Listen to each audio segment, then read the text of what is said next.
इलाके में बहुत बड़ी दुखदायी,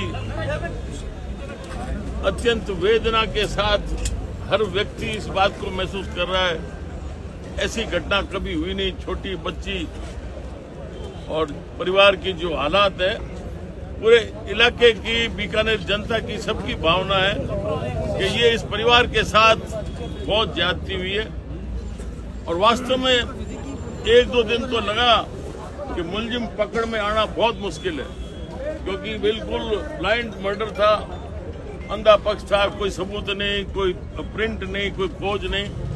लेकिन उसके बावजूद भी पुलिस प्रशासन ने जो प्रयास किया, उसके बावजूद जो लोगों का गुस्सा समझो, लोगों की भावना समझो, उसके बावजूद भी पुलिस ने रात और दिन एक करके मुलजिम को पकड़ा है। इसके लिए तो प्रशासन को आभार। लेकिन अब हम चाहते हैं कि जल्दी से जल्दी, क्योंकि ये टेक्निकल मामला है, कि उसके कपड़ों के ऊपर जो सीमन है, वीर्य है, वो अगर पुराना हो गया तो ये सारा सबूत खत्म हो जाएगा। इसलिए जल्दी से जल्दी हम चाह रहे हैं कि पोस्टमार्टम होके ये सारी रिपोर्ट चली जाए, तो वो हमारा पक्ष मजबूत रहे, वरना ये अपराधी बिल्कुल छूट जाएगा। अब रहा सवाल ये, इस आर्थिक सहयोग के लिए वो बहुत जरूरी है, क्योंकि हमारे जो राज्य के कानून बनाते हैं अधिकारी, एक परिवार की पूरी ढाणी स्वाहा हो गई है। एक कपड़े के अलावा उसके बाहर कुछ नहीं है उसके पास, उसका धन जल गया, वो खुद अकेला बाहर है।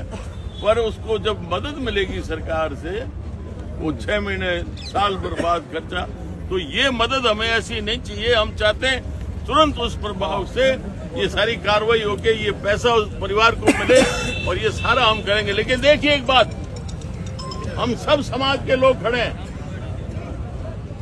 इस अपराधी हरामजादे की पैरवी कौन करेगा?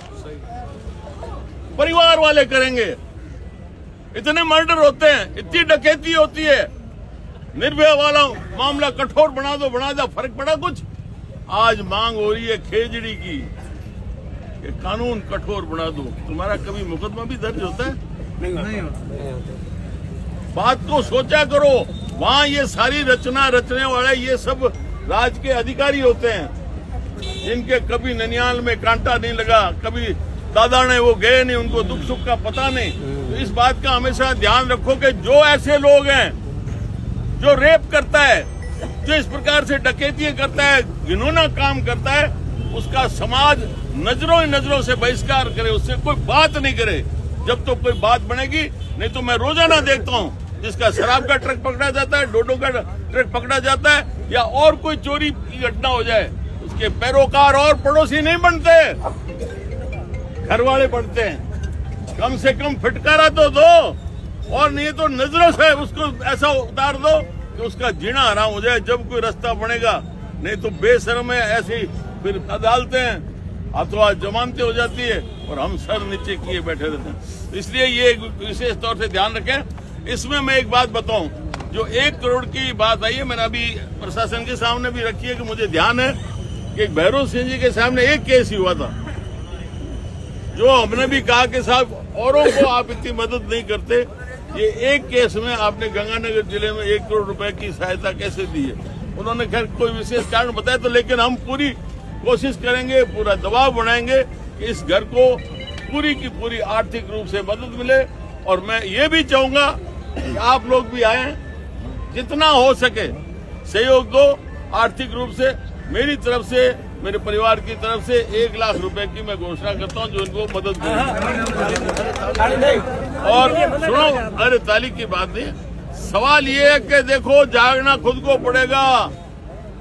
इस प्रकार की घटनाएं आजकल हो रही है, चारों तरफ बच्ची जा रही है, बच्चा जा रहा है, फला जा रहा है, कौन देखेगा? मात्र समाज के अलावा कानून कुछ नहीं कर सकता।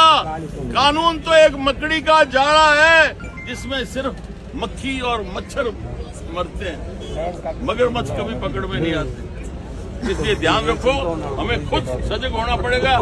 चाहे सगा भाई हो, गलत काम किया तो उसकी पैरवी नहीं करेंगे। ये सोच होगा तब आगे रास्ता बनेगा। आप दोनों फटाफट इसके लिए लिखित में प्रशासन में हमें दे दो और इसके बाद में ये लिख दिया, अब तो एक लाइन वो लिख देता सर। अरे दस्तखत तो करो पूरा। हाँ, कर दिया। इसका कार्यालय है, क्या है? ऊपर लिख दिया कर लिखना थोड़ी नहीं फिर फोटो करा लो, लिखो ऊपर साइन नीचे डेजिग्नेशन लिखना, आपका खुद लिखना।